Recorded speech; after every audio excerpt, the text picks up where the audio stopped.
Make this Christmas memorable with Goat Guns. Get the coolest miniature gun models for your collection. From historical classics to modern weapons, we have something for every firearm and hobby enthusiast. Surprise your loved ones with the gift of Goat Guns, the perfect blend of quality and detail. Shop now and spread the joy at goatguns.com. Welcome to the Human Capital Innovations Podcast, your go-to source for personal, professional, and organizational growth and development. We hope you tune in often for all things people management, organizational development and change, organizational leadership, and social impact related. Maximize your personal and organizational potential with Human Capital Innovations Podcast.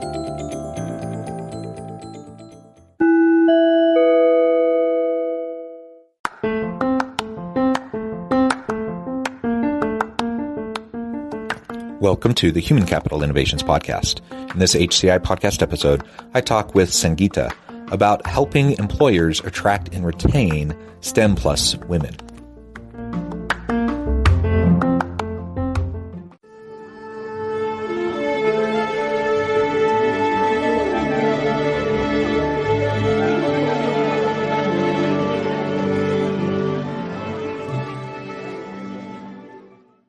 Sangeeta, welcome to the Human Capital Innovations Podcast. Thank you, John. Appreciate it. It is a pleasure to have you on today. I'm super excited to be exploring a really important topic with you. We're going to be talking about helping employers attract and retain STEM plus women in the workplace. Super important, super timely. And while it's always been an important conversation to have and something that we need to be working towards, greater parity and greater diversity and involvement, especially in STEM fields. I think it's particularly important right now because of the setback that the pandemic has had on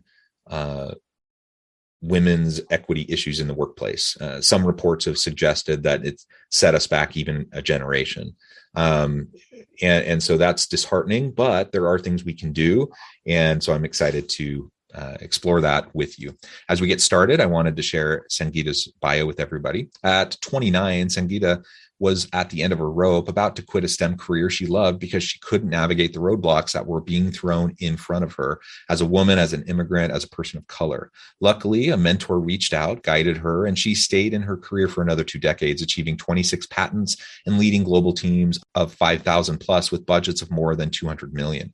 She has mentored other STEM women, but could only help one woman at a time. That's why she's building a scalable for-profit career advice platform. 30 plus million STEM women around the world have access to the advice they need from top professionals to stick with their careers and thrive. Today, she can lead her global company because of the early leadership, business, and life lessons she learned, first as a scientist with GE, then as a director of marketing and various managerial positions with GE Aviation, then as global head of data science and chief diversity officer with Nielsen, then as VP of connections with Amazon, all thanks to her sponsor who reached out in the very beginning. That is such a wonderful background, wonderful story. I'm excited to pick your brain, learn more about what we can do about all of this. Anything else you would like listeners to know about you, your background, before we launch on into the conversation? I think you covered it really well. The only thing that I would add is obviously our platform is for women in STEM plus. We do have programs with the employers who can sponsor these women to go through this program so they can retain them.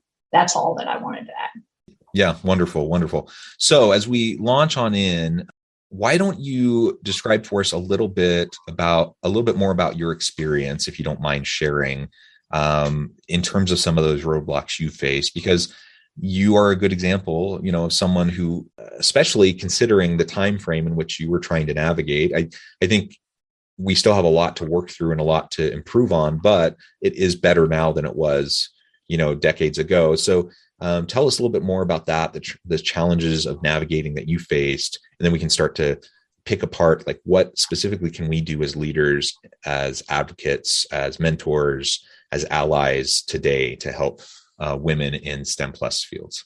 So that's a good point. Things have definitely improved. And I think employers have done a good job of recruiting women into a variety of fields. Retention still is an issue. I think that is something that we are all learning together. And if I talk about my own experiences, I grew up in the engineering and sciences world, right from college to my first job, and later jobs in aviation and energy and tech industries. And I might be the only woman in many meetings that I went to. And to me, that just became a very common thing. I just didn't think about it as being the only person in the room. If I had thought about it, I would have never succeeded. So that was the first part. The second part was the hurdles that I faced especially during my early career.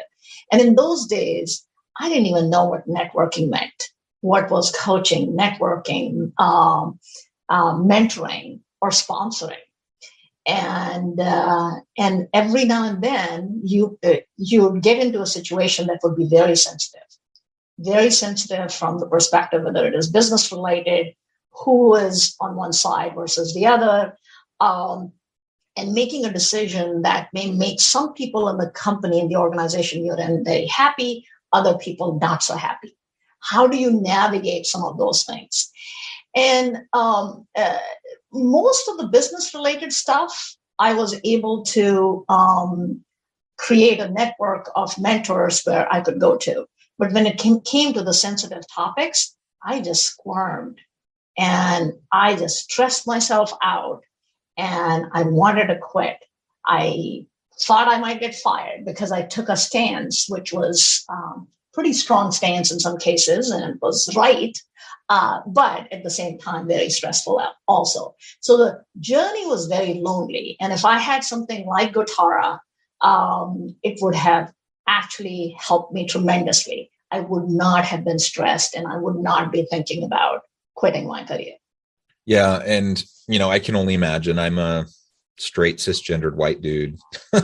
So, I have all the privilege and I hear these types of experiences and stories and my heart breaks for people who have had to endure these sorts of things. And I'm glad you persisted. I'm glad that you endured, and I'm glad that you had someone who stepped forward as a mentor for you and assisted. And it really does speak to the necessity and the need for that, right? And I think especially in this space, in STEM plus fields, where it's so male dominated, like you said, companies have gotten better at the attraction and bringing women into the workplace. There's still a lot of work to do there, but it's improved quite a bit. But the retention piece is abysmal. And if we're going to move the needle there, there's a lot of continued attention we're going to have to put towards broken systems, inequities, disrupting systems that need to be disrupted, and rebuilding in a way that's going to be, truly embrace this diversity, equity, and inclusion conversation that we've all been having in recent years. Yeah. And one other thing that I wanted to add was, despite, things have changed definitely since the time I was growing in my career, but despite not having all the network and mentors and things like that, I was just simply lucky for having a sponsor. I didn't even know what a sponsor meant at the time, but the senior leader, corporate officer, and GE reached out to me and asked me to take a new role. And I was scared, I'm changing my fields. Is this the right thing to do and not? And he was the one who helped me grow in the company. And I just got lucky. If I didn't have him, I don't know where I would be today. So I'm very thankful. Yeah. And it reminds me, especially when we have these sorts of gaps, whether it be gender gaps or racial, ethnic gaps, whatever, the sort of gap that we experience in our workplace, those on the margins aren't in a position to really fight for themselves very well for parity and equity. It really does take advocates and allies to step in and to help involve people at a greater level, to help move people into leadership roles or new opportunities. And so to hear about this, example of your mentor is wonderful. And it just reminds me of how much I need to do. I need to try to do more, and how all of us, anyone listening, think about what can you do to help the next generation of women in your field, to help them be successful. And we have to be pretty proactive about it. It's not something that's going to passively happen. And again, some of those privileges that I might experience as a man in my field, I just need to stop, pause, recognize that women probably don't have those same sorts of advantages oftentimes. And that means if we're going for equity, it means we have to be more proactive, more assertive, more aggressive in trying to make sure that we're bridging the gap. Yeah, I would highly recommend for allies that reach out, identify a few people that you really want to sponsor and mentor. I think you'd be doing a huge service to those individuals and to the society in general. Yeah, absolutely.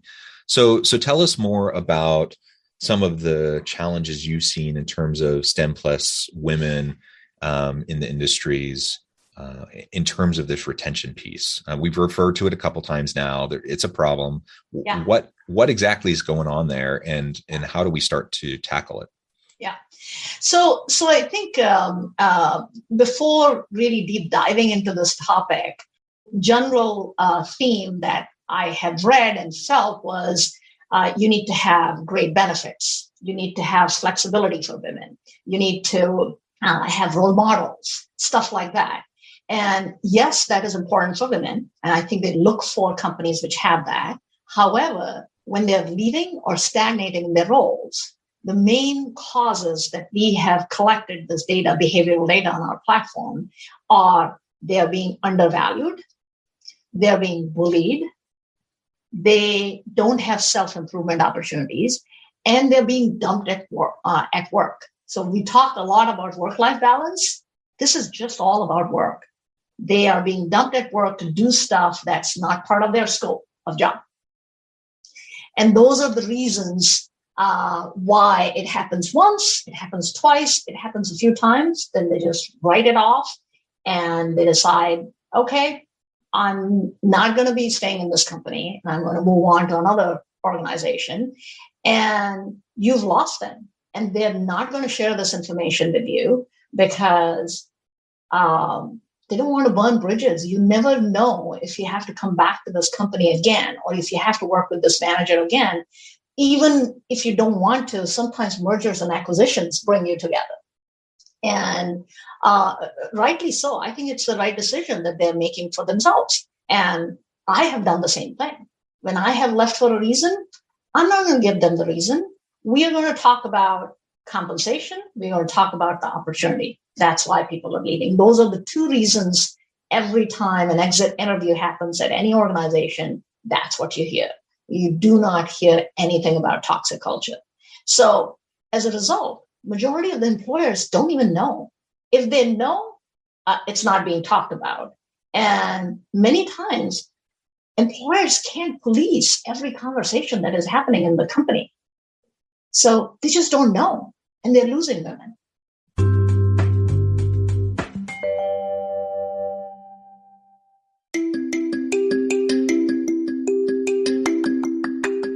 I'm excited to announce the publication of my new book from HCI Press, Bluer Than Indigo Leadership: The Journey of Becoming a Truly Remarkable Leader. Early in my adult life, I learned about an Asian proverb that translates as bluer than indigo.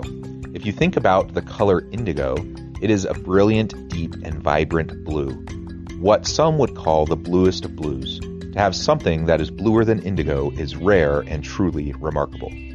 Contrary to popular myth, there is no one-size-fits-all or cookie-cutter approach to effective leadership. There's no silver bullet, no secret sauce, no go-to model that will solve all of our problems.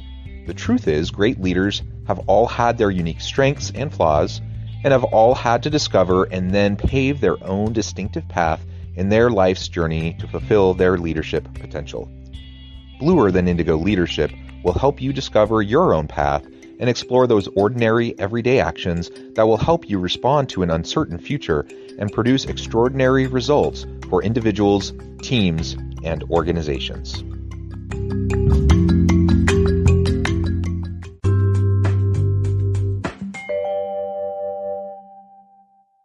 Yeah, I really appreciate that. I think many organizations really don't do a good job with exit interviewing anyways. And so you have people leaving. Oftentimes those conversations really aren't even happening anyways. But if they are happening, does someone feel like they can truly be completely forthcoming? And the conventional wisdom is, well, yeah, because they're leaving the organization. So there's no reason why they would hold back, and they're going to be willing to unleash. But you've just articulated something super important in a flaw in that reasoning. And that is, especially for women, your network is super important, and you may not have the same extensive network as, say, men who are in similar positions. And so you have to cultivate that, and you really could be shooting yourself in the foot for future opportunities if you really truly open up. And especially if you start talking about toxic culture, sexism, racism, those sorts of things that you experience, people don't like hearing that. People will do and say bigoted, sexist, racist things. You call them on it, and they're like, I'm not a bigot, I'm not a racist, I'm not a sexist, even though everything they did indicates that at least in that area they are. That's it. It can't be addressed if people immediately put up walls and barriers, and they're not willing to truly be introspective and understand the experience and the perspective of the person being brave enough to share what they have experienced. And I've seen it over and over and over again in organizations I've worked with. People who are, overall good people, well-meaning people. It's not like they're walking around trying to hurt everyone around them, but they do and say racist, sexist, bigoted things on occasion.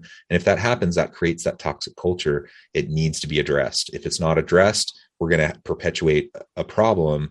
And that's why we have this retention issue. One of the many reasons, I guess, why we have this retention issue. And many times I would add to that is sometimes an individual manager or a leader actually behaves well as a good leader, and they don't see that issue because they are a good leader. However, they don't see some of the defects around them for whatever reason, and so it just goes unchecked because you don't feel like any of this kind of stuff is happening. And so you as a leader have to be cognizant of the fact that you have to be either observant yourself or open to inputs when people provide that input, that it could be true, even though you may not be like a leader like that. Yeah, it absolutely can be true. And I think you have to believe people and their experience and what they say. And there's always two sides to every story. I'm not saying that we don't investigate, that we don't try to look into things. Of course we should, and we always do. But especially if you have a persistent retention problem and you tend to see all of the women leaving your area, that says something. It says something very important. And if you're not willing to take a good hard look at that, then there's no way you're going to be able to solve that problem or fix it. Sure. So let's talk more about this in terms of the Great Resignation. The labor market right now is really tight. It's hard for employers to find good talent, generally speaking, especially in STEM plus fields. It's even more challenging. And I imagine, especially since women have been disproportionately negatively impacted by the pandemic and taking on additional home and care responsibilities and those sorts of things, it's probably even a heightened challenge for women in STEM fields for organizations right now, being able to attract good people. So what can organizations do? What do we need to be doing in order to better prepare and support women during this Great Resignation, not just for any role, but also specifically for even leadership roles? Very good question. It's a problem that all of us are facing right now with the Great Resignation. And even before the Great Resignation came into play, STEM plus women leave their careers at the rate of 40% within their first 5 to 7 years. So imagine what it is like with the pandemic, with the high demand of talent, and with companies trying to actually improve their gender metrics. So from every angle you can think of, it is becoming harder for people to work on that, to recruit people. So what I would recommend employers is really invest in the people you have. Sometimes you're just so busy recruiting. Sometimes our budgets, half of our HR budgets are on recruiting. Great. But what percent of that recruiting budget you're actually spending replacing people because you've lost them? Can you take that budget and actually help retain the people you want to retain? Because it actually costs you less to retain them than to hire new people. And we do our calculation that it costs about $3 million when 10 women leave in the STEM plus field. And some of our solutions give you a really good return on investment for that. But the other thing that I would say, invest in your people. And this is your coveted talent. Technical talent is hard to replace and train. It takes I have been in your shoes in that case where I have lost my talent and it takes 3 to 6 months before we hire them. And it takes another 3 to 6 months for you to train them so they are able to actually produce something. And all of that should be important to the employers. And it's cost savings, and it actually helps the GDP of the organization. I think investing in women in your organization is probably the most important thing. Recruiting is always going to be hard. Yeah, invest in your people generally is great advice. I think striving to have a people-centric organizational culture, safe, psychologically safe organizational culture, always super important. But particularly if you're talking about women in STEM plus fields, we need to pay even closer attention to all of this, or we're really going to find ourselves hurting in the long run. And I think that's just absolutely true. And the other piece of that question for me, again, is, how do we, as organizational leaders, help to optimize performance and nurture and coach out leadership abilities from our employees, particularly our women in STEM employees? So I'll share with you what we are trying to offer, and it is really working well with many of our customer employers. We are offering some services that actually help with retention, in the sense that they pick a couple of skills, which is a combination of business technical skills and interpersonal skills, taught in a very data-driven and logical fashion that women in STEM Plus would appreciate. So it's not really soft skills only. It is actually using data to grow the confidence that you want to grow. And it actually resonates really well with the women in these fields because we are using our best practices, where people like me and others who are using our own examples to say, yes, when I was walking the factory floor in this airline, this is what happened, and this is how I handled it. Obviously, I did well and rose to executive rank, so I must have done something right. And so we're using real life examples like that to help with how you could go act. So as a result, what they're learning, they're applying back very quickly. So when you go to a leadership class, and I've heard this many times, hey, if you could just kind of take one takeaway from that leadership class and apply it, that would be great.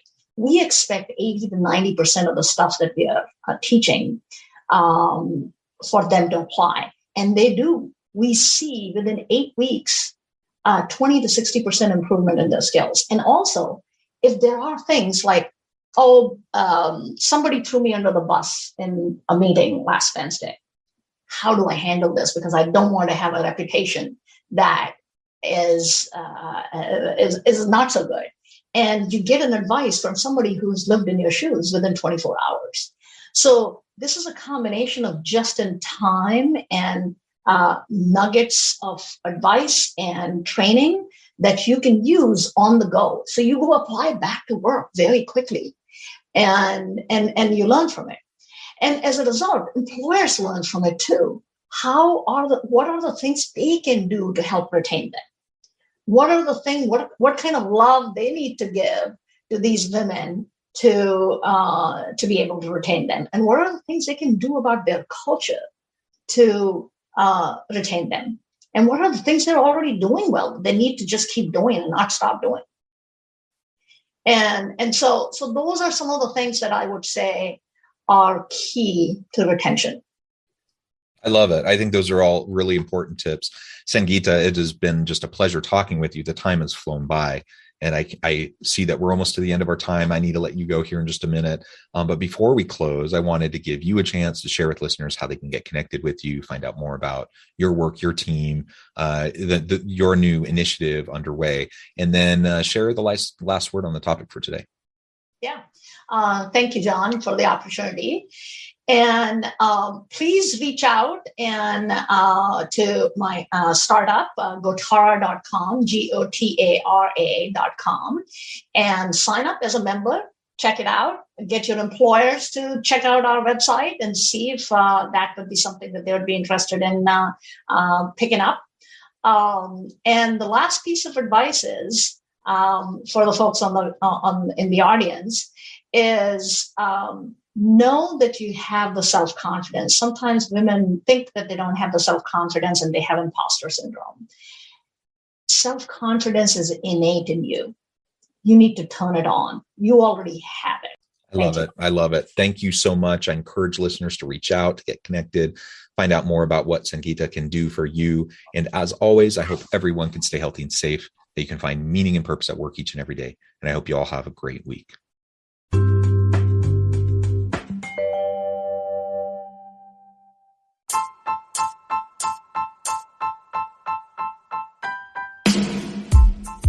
The alchemy of truly remarkable leadership.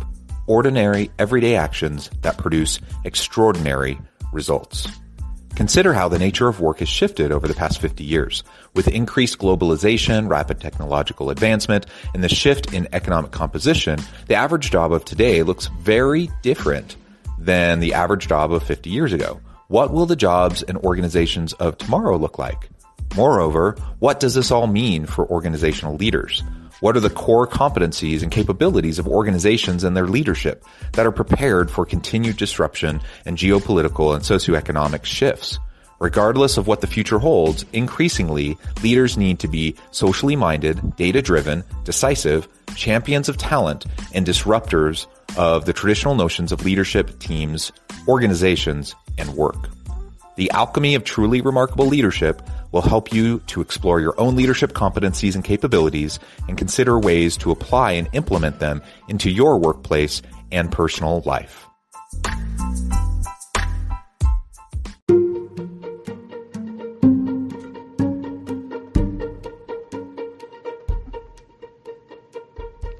Check out Human Capital Innovations magazine, Human Capital Leadership.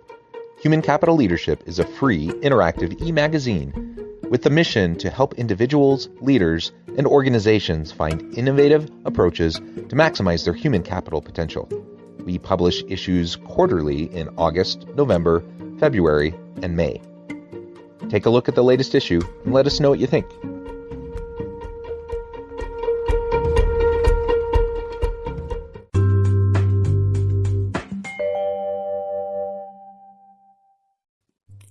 Thanks again for joining us for this episode of the Human Capital Innovations Podcast. I hope you stay healthy and safe and that you have a great week.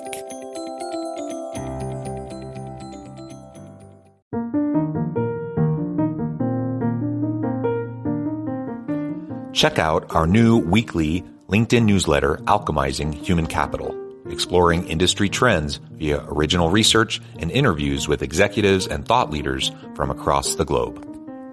We look forward to having you join us.